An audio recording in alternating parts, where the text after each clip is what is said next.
Ja, dann meine Tochter, die mittlere, gell. Irgendwann denkst du schon, gell, mein Gott, jetzt geht's dann noch einmal ans Ausziehen.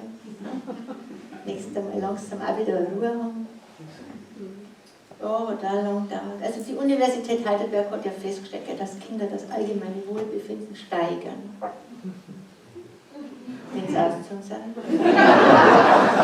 Ja, also ähnlich war das bei uns auch. Nein, ich mag es wirklich, aber da, wenn man dann denkt, zum Schluss hat es dann noch was geliefert, da haben wir gedacht, du Miststück. Jetzt kriegst du auch noch einen zum Auszug.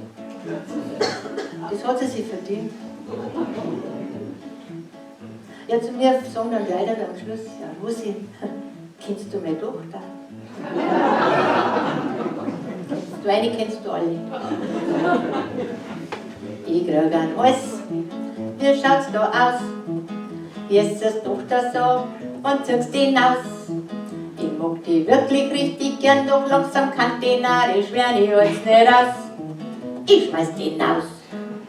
Meine Nerven, die liegen blank, schau ich in ihren Kleiderschrank, denn da findest wirklich gut rum, so rannt die Da ist echt alles durcheinander, da findest du Knädel und Gewand, ich mach den Schrank gleich wieder zu, ich hab schon genug. Ich krieg ein Hals. Wie schaut's da aus? Jesus Tochter so und ziehst den aus. Am Boden schaut's auch nicht anders aus, da hat's der glatten Schuss hinaus, da liegt das Graffi umeinander, so ein Schand.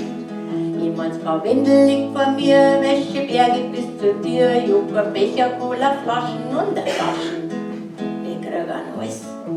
Wie schaut's da aus? Jesus Tochter so und ziehst den aus. Da sagt meine Tochter, Mama, schau, ja, du weißt doch ganz genau, ich hab keine Zeit für so einen Schmarrn, muss gleich fahren. Meine Pferdl warten schon, so dass ich nicht auf Rammer komm, und ich komm halt später heim, das mach ich morgen. Ich krieg ein Hals. Wie schaut's da aus? Jesus Tochter so und ziehst den aus. Da kommt's vom Reiten wieder zurück, ja, ich glaub, ich wär verrückt, die latscht mit Reitstiefeln durchs Haus, jetzt rost ich aus. Zieht die Stiefel aus, du Sau, da sagt sie, Mama, ich war schlau, hab grad einen Hans seine Wohnung gekriegt, weil der auszieht.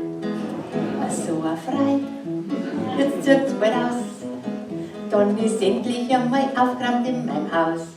Und schon zieht die Schatzerl aus, lasst was nicht braucht in meinem Haus, ich schmeiß alles weg und renovier, ja, das gefällt mir. Da sagt sie, Mama, komm vorbei, du, ich lade dich halt mal ein, meine Wohnung ist echt super geworden, ich möchte das tun. So ein Frei, jetzt ist es ausgezogen, da bin ich ehrlich, denn alles andere war dunkel. Jetzt steh ich vor ihrer Tür, ja, da sagt die glatt zu mir, mit Straßenschuhe kennst du nicht rein, was fällt da ein? Deine Schuhe, die musst du ausziehen, kannst von mir die Latschen kriegen, den ein Trikot ich nicht haben, da ruppert zusammen. Das hat die einen Schlag, das ist das Einzige, was ich mich jetzt frag. Mit ihren Latschen geh ich rein, ja, das kann's doch wohl nicht sein, da ist alles blitzeblank, sogar der Schrank. Du irgendwie und mir die schon, dass es jetzt auf einmal kommt, haben uns kein Rindviech mehr, kein Plätz und schon.